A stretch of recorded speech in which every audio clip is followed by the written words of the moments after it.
In this video, I'll be recommending another element from ancient philosophy that I think pairs quite well with another system of philosophy that people have adopted in our time, and that is that of modern Stoicism. Many people have adopted Stoic practice into their daily lives, allowing them to view every situation in a neutral way and understand that it is not situations that trouble us, but what we choose to think about those situations. Stoicism has also produced quite helpful therapies, including cognitive behavior therapy and treatment for addiction. It's been quite useful and practical for people in our time.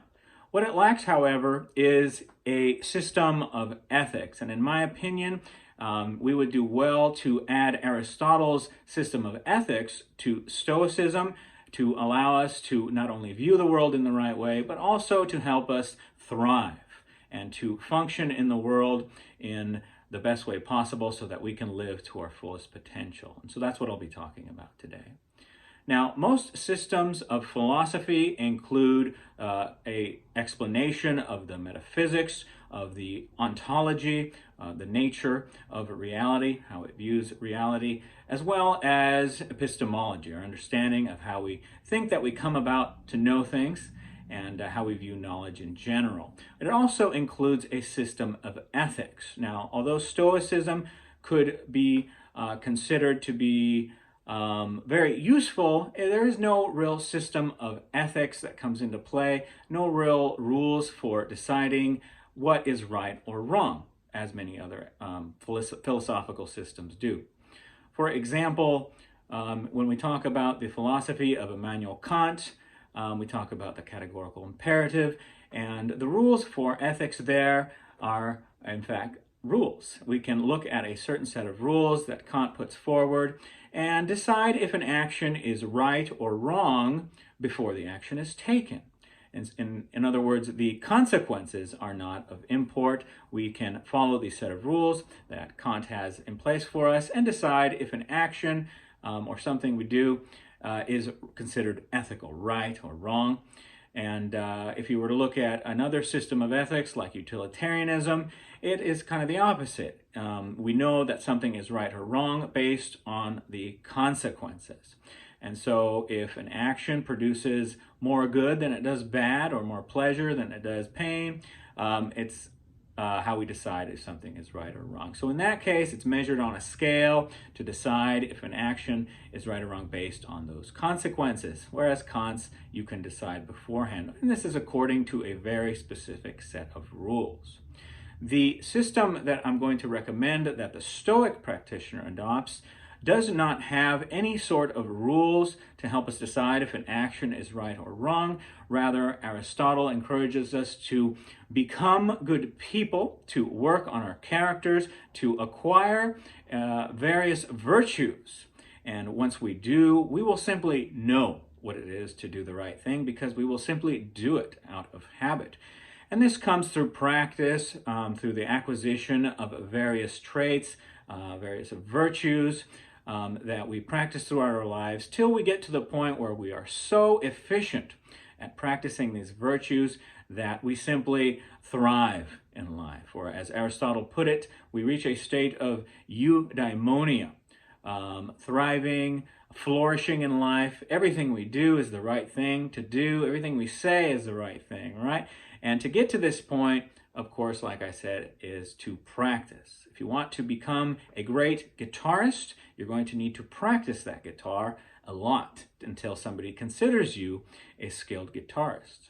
In the same way, Aristotle offers a series of virtues that we can practice until we actually incorporate that virtue into who we are, into our personality. The example is often given of courage, and I think in the NICOMACHEAN Ethics of Aristotle, where this is all written, I think the first one he mentions is courage. And so let's say we want to become a courageous person. We want to be brave. In order to do this, we need to walk a fine line and find the balance between a deficiency and an excess, right? And so in the case of courage, if you are highly deficient in courage or bravery, but you want to be courageous and brave, The deficiency is somebody who is, of course, cowardly. And if you are cowardly, we know the direction we need to lean to find our way into the middle. Of course, in excess, you might be somebody who just jumps into every situation without thinking about it, without considering the situation, all the parameters, and you might be putting yourself more at risk. In this case, you have an excess in which you are rash or reckless. And you don't want to be reckless, you don't want to be rash, right? Just diving into a situation that is not going to go well, most likely. And you don't want to be cowardly. You want to evaluate the situation, right? You're going to have to take some risk because that's essentially the definition of bravery. But you want to do it so that you meet somewhere in the middle. And so if you're somebody who's really rash, you want to practice being more thoughtful about it. If you're somebody who's a coward, you're going to want to practice being more courageous. And once you get to the middle, through practice, eventually it becomes a reflex and you don't even think about it. And you've acquired at that point, it could be said, the virtue of bravery. And so you're a brave person. And so naturally, the right thing to do when a situation happens, you'll just do it because you've practiced the courage that you have, the bravery, and you've acquired that virtue. Okay, and so you do it automatically. It's a part of you. Another example could be temperance or having a good work ethic. You want to be temperate in all situations, and you want to be a good worker, either one of those. Let's say, so if you want to be a good worker, you want to work a good amount, but you don't want to be lazy. That'd be in the deficiency end, right? If you're lazy, you're deficient in having a good work ethic. And if you want to be a good worker, you'll kind of stop being so lazy, right? And practice working more even when you don't want to. So there's a certain measure of discipline there, of course.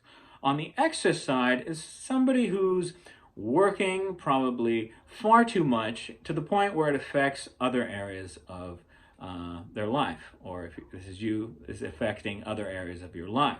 You want to be a good worker, you want to have a good work ethic, you want to be industrious, conscientious, but not to the point where it affects your family in a quite negative way, right? Because then there's something else that you're lacking. And so you want to meet somewhere in the middle. You want to be industrious, conscientious, and be a good worker, right in the middle, right? You want to be hardworking, but not to the point where you avoid other things in life, like your health, for example. Not only family, but your health. Want to have that balance in the middle. Anyway, so you get the idea there. Another example could be somebody who is temperate, like I said. To acquire the virtue of temperance, you have to meet right in the middle. That's essentially the definition of temperance. If you are very prone to pleasure, hedonism, right, to pleasures of the body or leisure, then you are not somebody who's very temperate. You're quite the opposite. On the other end, if you just avoid any sort of pleasure or anything like that, then you might be considered a prude, right? Not very fun, and you miss out on many good things in life. So you don't want to avoid all the pleasures in life, right? Like somebody that goes out into the woods and just avoids all pleasure just to live their life out there, and maybe punishes themselves if they think anything having to do with pleasure, enjoying themselves, or taking a lot of leisure time. But on the deficiency, you don't want to be kind of this crummy person that is completely focused on themselves and on pleasure the whole time. You want to meet right in the middle, to be a temperate person. And the more you practice this, you eventually, in theory, acquire this virtue of being temperate. And so courage, temperance, wisdom, there's lots of virtues that Aristotle mentions, but this is the idea that we build ourselves up by acquiring various virtues, becoming a good person, working on your character so that you become this person who thrives in life, reaching a state of eudaimonia, as Aristotle tells us. Somebody who thrives, flourishes. Everything they do is the right thing to do. Everything they say is the right thing that they could have said in that point. And that comes through practice, through years and years and years of practice. So instead of having strict rules on deciding if an action is right or wrong before the action is taken, and or deciding if the consequences are positive, in which, like the utilitarians might, we simply work on ourselves, on our character, on these virtues that we can acquire. This is a great system of ethics that you can read about, that you can implement into your life. It's certainly very complementary, as I said, to Stoicism, those who practice modern Stoicism today.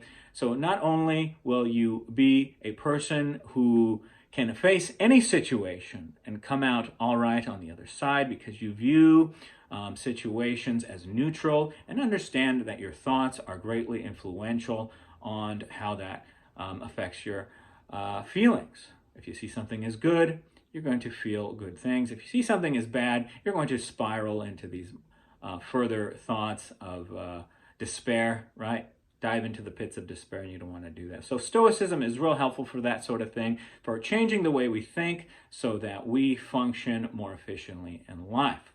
But the ethics of Aristotle, the Nicomachean or Nicomachean ethics, which you can read, are a great way to complement Stoicism. So I hope that's been helpful.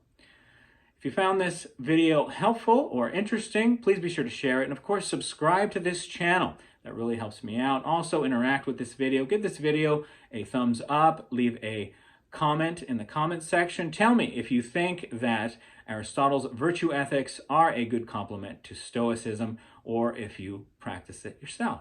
Let me know in the comments. My name is Edgar Ortega, Handsome Blind Guy. Thank you for watching. I hope that you hit that notification bell so that you see any new videos that I upload.